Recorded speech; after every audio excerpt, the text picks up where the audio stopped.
What's up, guys? Just finished watching the Arsenal versus Leicester City game and thought I would do a review. We previously covered the Man City versus Newcastle game, so make sure to check it out. And so Arsenal came into this game with a lot of pressure, knowing that Man City had dropped points, and they were able to execute with the victory. But we're going to get into the details of how they did that and key insights from what I saw this game. So game ended 4-2. Arsenal will be very, very happy with the victory, but it wasn't easy by any means. They came into the game with the same starting lineup that they did against Man City, a very strong team. Calafiori and Timber in the fullback positions, Saka and Martinelli on the wing, Trossard and Havertz supporting the attack. For Leicester, again, no major surprises in their team. Skip, Winks and Ndidi in midfield, a very robust midfield, lacking elements of creativity, but work rate should be there, and it was at times. And Vardy up tops, who Arsenal know very, very well. And so going into the game, Arsenal were expecting to dominate, and they were dominating without necessarily having the shots that they wanted early on in the game. I believe it was Saka who had the first shot on target around the 15-minute mark. Following on from that, Arsenal continued to dominate. Martinelli had an issue as well where he missed a chance which he really should have put away, and it seemed like maybe he might not get that monkey off his back. Before the Man City game, he hadn't had a goal or assist in around 17 or 18 games, and he hadn't scored before them, but it took a lovely bit of work on the right wing, and Timber was able to slot a ball across, cut the ball back, and Martinelli was able to finish that ball brilliantly, and that led Arsenal to get the 1-0 lead that they were definitely looking for.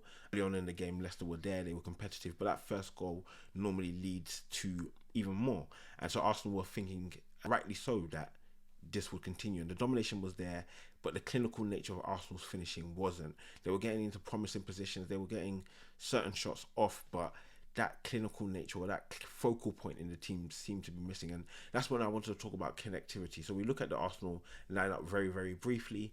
This is the structure of what you would see tactically, but however, Arsenal were definitely different. You saw Havertz go out to the right wing very often, Saka more in the half space, Trossard operating in that half space as well, and so you had a little bit of a void in the middle of the pitch, but it meant for a lot of great link-up play. However, at times there seemed to be a void in the areas that you would want a striker in, and so that's something for Arsenal to definitely look at. But they went forward through the first half, continuing to do what they needed to do.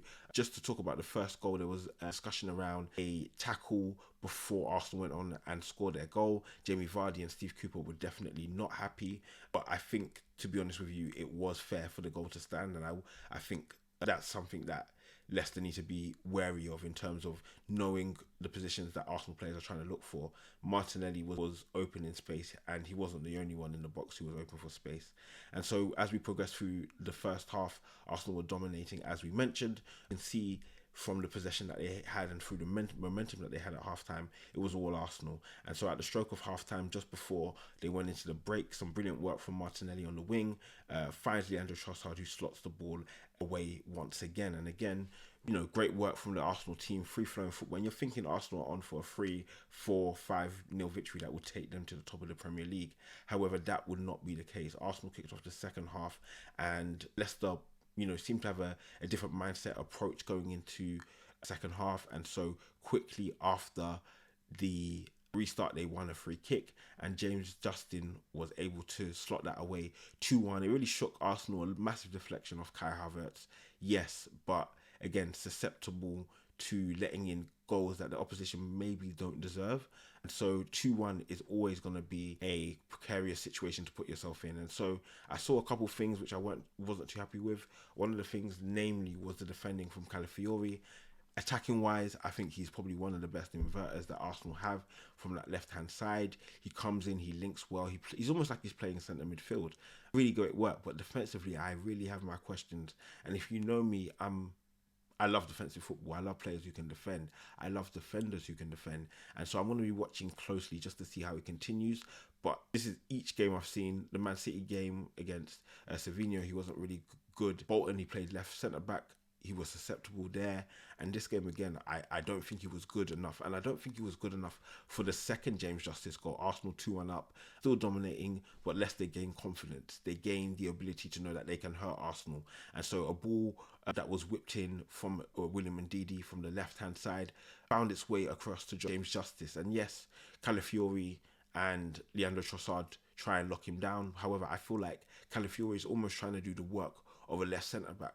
Gabriel already has Vardy covered, yet Calafiori comes over and for no reason has left James Justice absolutely open. For me personally, he needs to be marking that space and making sure that James Justice doesn't get a good connection on that ball. That would be my opinion there. Maybe too harsh, but again, I have high levels for any player that defends for Arsenal, and Calafiori is not exempt for that either. So I think I'm going to be watching how he defends, but I saw him get caught out a number of times. So as the game proceeded, Arsenal were looking for a key. They brought on Raheem Sterling, they brought on Ethan Nwaneri.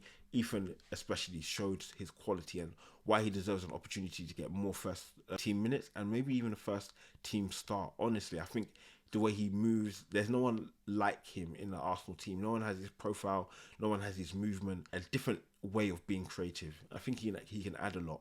What kind of player will he be for Arsenal and develop into eventually? I don't know, but the profile he has now can definitely aid what Arsenal are trying to do. And so as the game went on into the latter stages, you were thinking, how are Arsenal going to break down?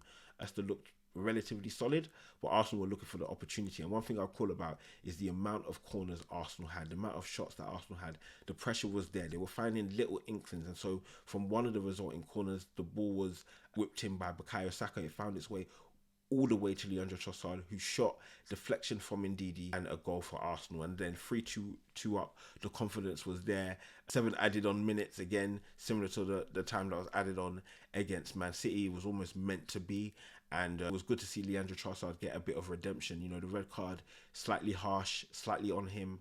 However, he responded back with 2 goals. This one might have been deflected, yes, but he made the ultimate action that was required. And so to finish off the game, Arsenal continuously finding their way through. Trossard came off, Jesus came on, and following some work, I wouldn't say great work from Jesus because he probably should have passed or shot or scored himself, to be honest with you. A ball finds its way to Kai Havertz for a tap-in. There was questions of if it would be offside or not. It was onside, and 4-2 was how the game ended. Key things I want to talk about from a Leicester standpoint, goalkeeper was amazing. He put in a really good performance, and you know that's what you're going to need from a Leicester team minimum. Defensively, I don't think they were that great. James Justin was a really good player. That second goal he scored was an absolute peach. Caught that on the volley. Fabulous finish and stunned the Arsenal team, to be honest with you. Apart from that, I wasn't overly impressed by the rest of the Leicester team. They were looking, to compete, make it tough, but there was no real overarching desire to win. But they kept the pressure on Arsenal, and you've got to give them plaudits for that. From an Arsenal perspective, giving up that 2-goal lead was less than desirable. I've got my eye on Calafiori. I've got my eye on the rest of the defence.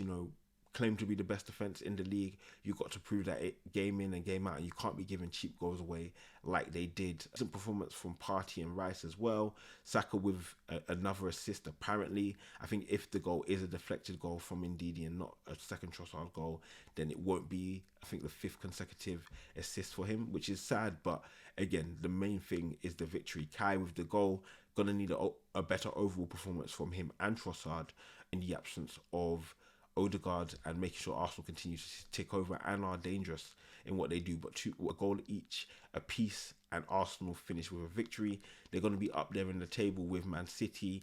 We're going to be watching the Liverpool game later and covering the rest of the Premier League games today. Guys, hopefully you've liked it. Make sure to leave a like, subscribe, and comment your favourite goal from this game. I'll catch you in a bit. Peace.